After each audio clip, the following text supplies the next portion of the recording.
As you gaze into the eyes of the portals, you too will be ensnared by the clutches of Beam and its feedback system of stuff. What's good, everybody? My name is Alckemy. Welcome to the channel. This is a brand new update from Beam from Lunacy Audio. We've got two new nodes here. This is the portals and this is the taps. One of them is a built-in feedback system, which is a delay, and the other one is a true delay. That's not a thing. It's a tap delay, rather, that is pretty robust. There's up to 8 different taps on this one. You can either divide or multiply. It has a built-in pitch shifter with different modes. There's different spacing options that you can apply there, whether it be ping pong, skew, cluster, swing, all that other stuff. Then with the tape aspect of it, you can actually utilize this to add wow or drop or flutter or dust, kind of like if it were emulating an actual tap delay, sorry. Yeah, tap a tap. Now with the feedback system, one thing that I admire about this, which by the way was co-developed with Ben Jordan, if you don't know who that is, you should go look him up on YouTube, super popular YouTuber, is that this system has been built in such a way that finally controls whatever feedback you put into it. Now let me explain. Well, I'm going to explain verbally, but I'm not going to explain audibly because it can get into scary territory. But this is a feedback system, very basic, that you can utilize inside of something like the grid.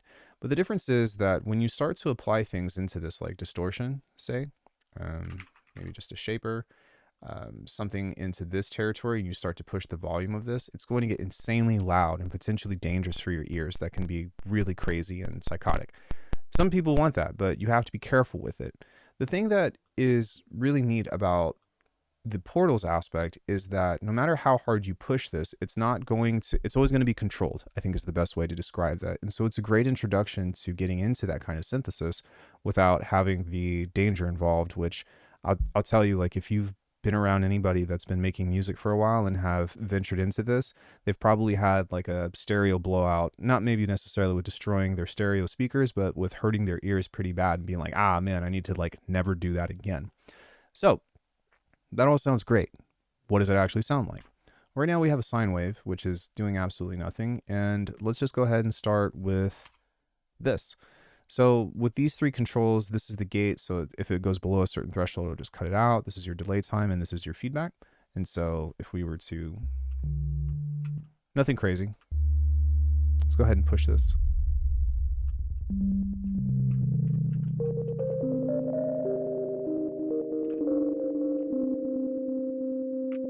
Sweet. Now the cool thing about this as well is that we can put effects inside of this, and you can route this however you want it to. And actually something that's worth mentioning is you can even send this from one signal into another one to feedback a different signal. And so what that would look like is maybe I'll do something like a bandpass filter here and grab something like this, go like this. And you can see that through whatever system is coming through this, we're getting just this interesting thing of this signal is taking this output and sending it through here and sending it through distortion. Likewise, if we do the opposite and send that through distortion, we're going to get a little bit of a different timbre.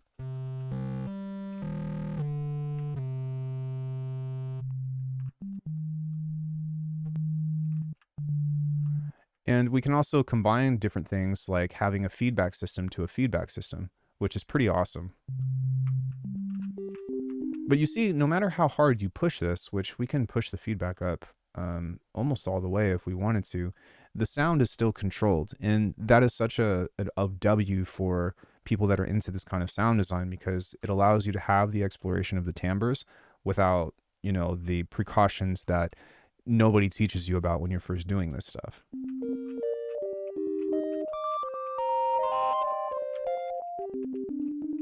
Cool.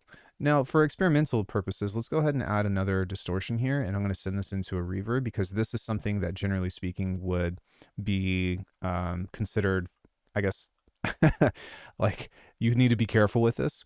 But keep in mind that Beam also has a built-in clipper on the outside, which is really nice. And so again, this isn't going to be anything that's too insane.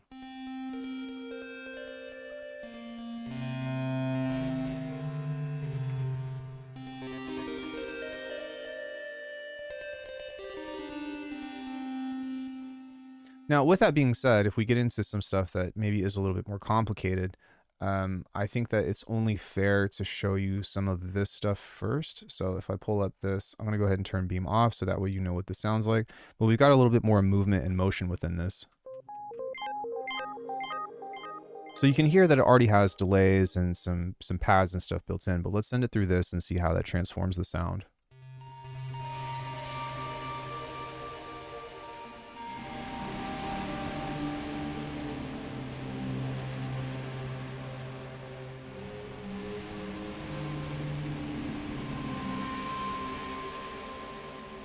Pretty sweet.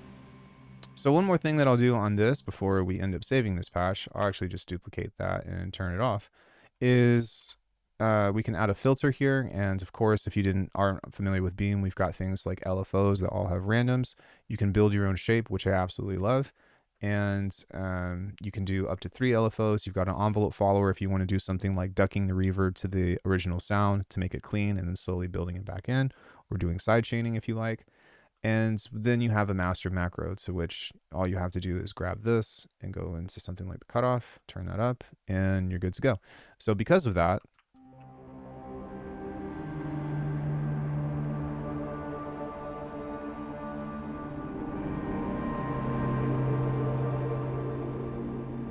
yeah, man, you just get like such pretty sounds from this kind of stuff. And that's what I love about this in general. So let's go ahead and take a look at portals now. I'm going to reset this to default and we're going to delete this stuff. And let's go ahead and take a look at the taps. So with the taps, as I explained before, it is a multi-tap delay that has up to 8 different taps into it. You're going to hear me say that a lot, sorry. You have an option to go in between divide and multiply. And then on this is kind of where the magic is, because I actually love this. If you look at the way that these knobs interact, you'll see that there's a visual representation both here and up here as well. And so creating this interesting shape with this is very helpful in, you know, taking an outlook and be like, oh, this is what this is doing. Now I know that some of you in the comment sections are going to be like, oh, Beam, oh, it's so CPU heavy, whatever. To which I've said this before, but it was developed by former people from Pixar, and the efficiency aspect of it is much better than you might think. And I would definitely suggest that you give it a try. With that being said, this thing is really nice because it just gives you so many echoes, I think is the best way to say that. And it's very customizable. So with the simple sound, again, maybe we can go back here and go back to that sine wave. And I like to show you with sine waves because if you can do something, if it can take a simple source and turn it into something that's inspiring, then generally speaking, that's a good indicator of, you know, when a plugin is worth it, I guess.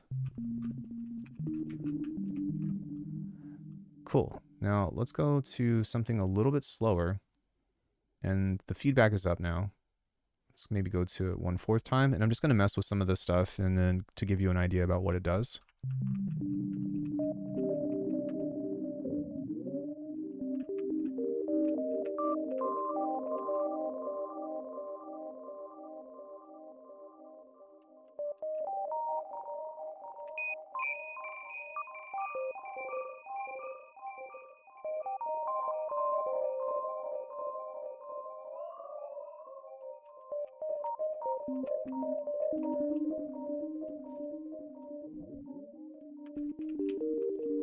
Let's go ahead and go into multiply.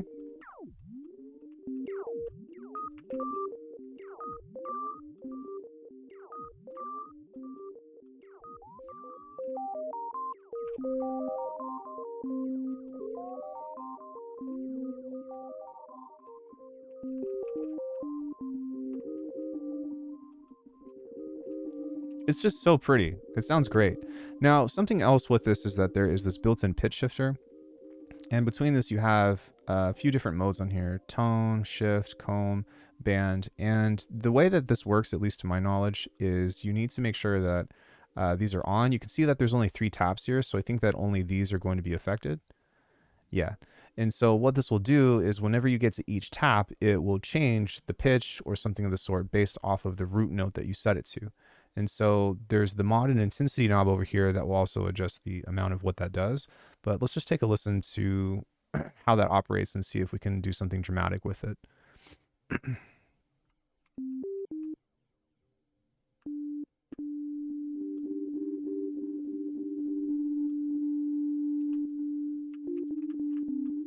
I do believe that with this bell, this also means that there is also a bandpass over here, so we might need to move this over a bit.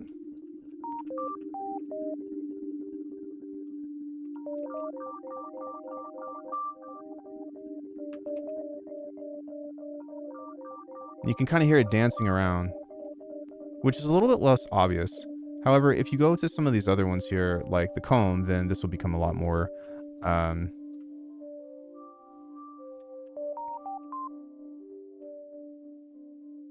do you say? Yeah, that's nice.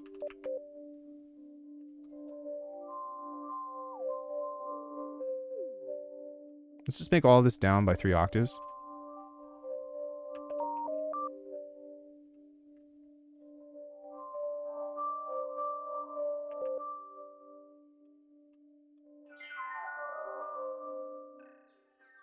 Dude, that is so cool.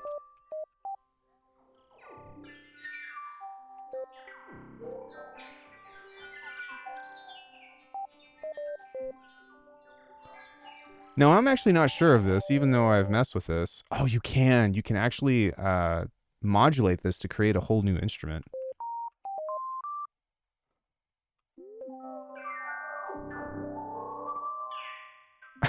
That's so awesome.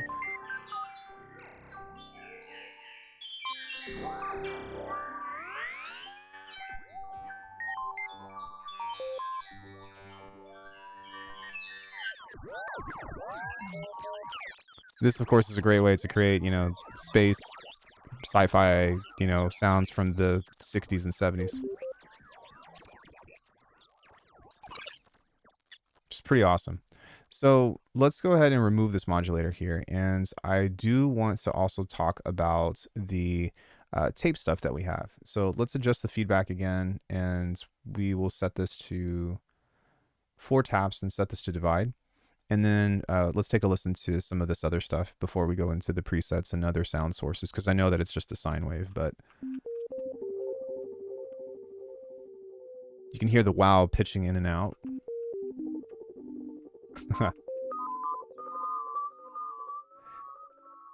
Now here's the drop. You can, it's less of like pitch dropping and more so of it just cutting out. Which is a cool little stutter effect, I guess. Here's the flutter, which is kind of like a ring mod effect. I would say less of a ring mod and more of a...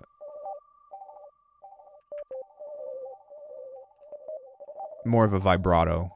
Sorry, I was looking for the words to describe. Now here's the dust. And then it just provides a little bit of nice noise over the top. So on their own, I think that these are great. And this is a big deal for me because it adds to the collection of already fantastic notes that you can combine together. And before I go any further, something that I think is really awesome is that you can just go bloop, and this is a brand new patch. And sorry, I am on a beta, and so there is that. But yeah, we just created something brand new, and so take a look.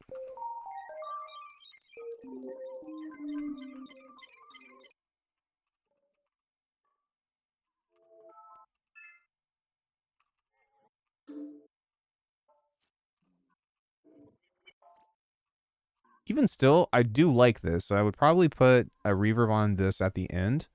But that's the whole goal of this, is to not just go, oh, does this work? No, no, no. But if you hear something that sparks out to you, you can just utilize this generate preset. And when it says generate preset, it doesn't go through the bank of presets that you already have. It actually makes a brand new preset.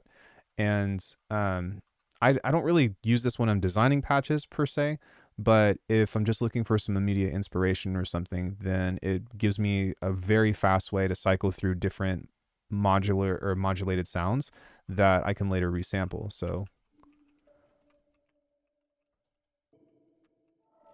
let's try another one.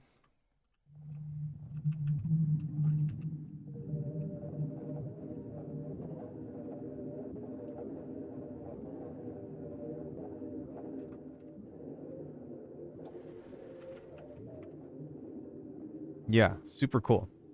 So with that out of the way, now that we have an understanding of what this can do, let's go ahead and cycle through some of these. And what I'm going to do is just play a few. I'm going to see which ones they added of mine. Like Space Channel 5, I know is one that I really like. Pretty simple. But let's take a look at some of the other patches and stuff that I have. And that way we can just hear what this does musically and whatnot. And if you notice, I'm, for the most part, sticking close to ethereal sounds, because I think that's where Beam, ethereal and melodics, I think is where Beam shines the most.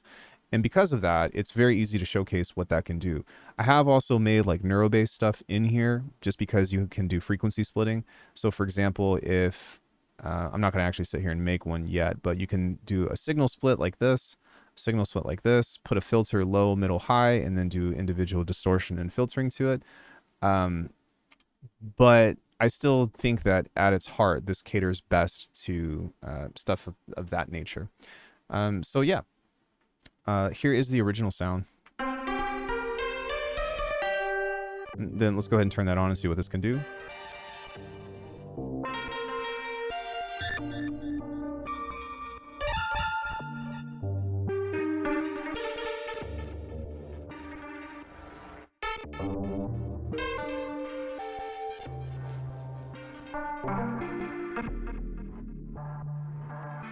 I'm just playing C minor, which is what I usually do because I have a QWERTY keyboard and not an actual keyboard. But I mean, yeah, that's pretty awesome. Here's one from Benn Jordan, Bookstore Performance.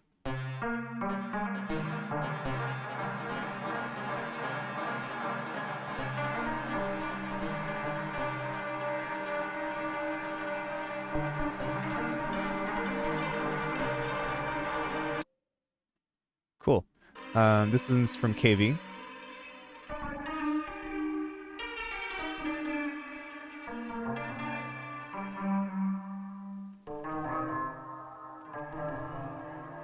Let's go ahead and switch up the sound into something a little bit different.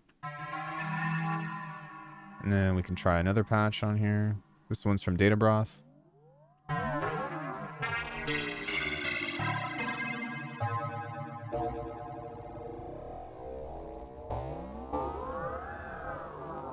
And keep in mind too, if you decide to pick up the parallax on here, then you can see that all of us have a description on here of what the what the macro does.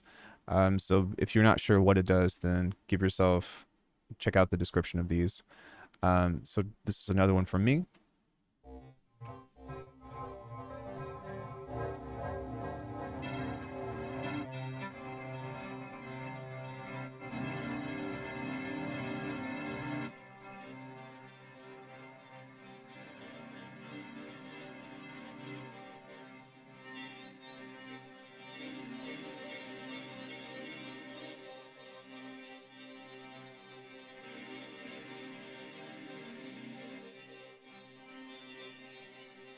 I had a lot of fun developing this stuff. Just from the sake that you can have these feedback systems built in here and replace this with essentially all different kinds of things is one of my favorite aspects about this. Also, you have a built-in EQ system on here that you can use for dynamics if you use the envelope follower with a bell curve. So if you look at this, you'll see that this is being sent to the envelope follower. So if this gets too loud in the mid-highs, you'll see that it's starting to actually duck the sound, which is a great addition to stuff like this because it seems like they really thought of everything to try to make this plugin as usable as possible, as opposed to like probably something that I would have done, which is like, let's just make it as experimental as possible, right? Let's do one more. This is from Canvas, called Start Menu. And let me switch up the sound, and then I'll give you my closing thoughts on the matter and also tell you how much it is and whatnot, which is something I should have done at the beginning of the video. With that being said, let's try a different menu select, menu start. Let's try something like PS2 Dreams and go okay. Let's see what that sounds like. This is what this sounds like on its own. And then this is with the menu start menu.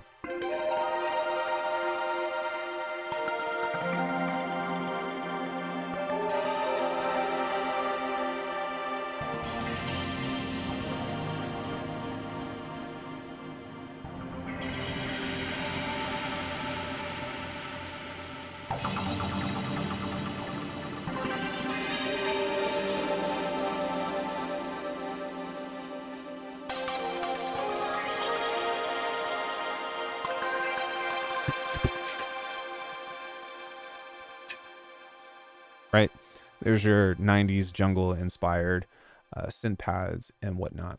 So all in all, I've been using Beam, I want to say since 2023, and you can probably find it on almost every project that I use.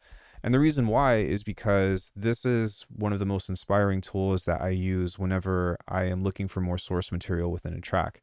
And so what I would normally do with something like this is make a track, and then whatever melodics or sometimes even drums and all that is I throw it through Beam and then resample and use different pieces of it to implement within my track, because it helps contextualize and add layers to something that might be a little bit more simple, say like when I was showing you with the sine waves. Yeah.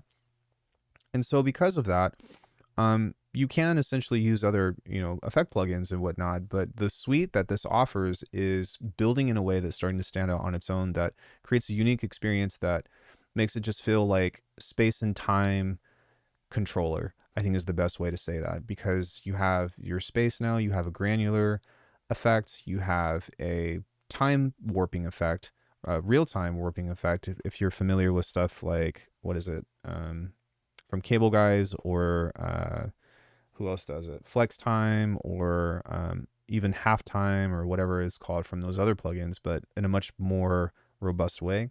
You've got a built-in distortion. You have multiple filter types now. This Haze plugin is like a mix of a lot of different stuff that is difficult to describe. I'd say that you go watch the tutorial on it. But now we have a feedback system and a dedicated delay, as opposed to having to use the grains. And I think that this is something that really helps complete the Beam system, as far as I'm concerned, for what the ecosystem really catered to in the first place. I don't know if that makes sense or not, but I was kind of always wondering, like, where's the delay on this? Because that's what this is, like a space enhancer or something of the sort, so to speak. And I tend to really like ambient stuff. And so if you want like pretty much instant access to ambient things through whatever it is that you put through it, I really like this.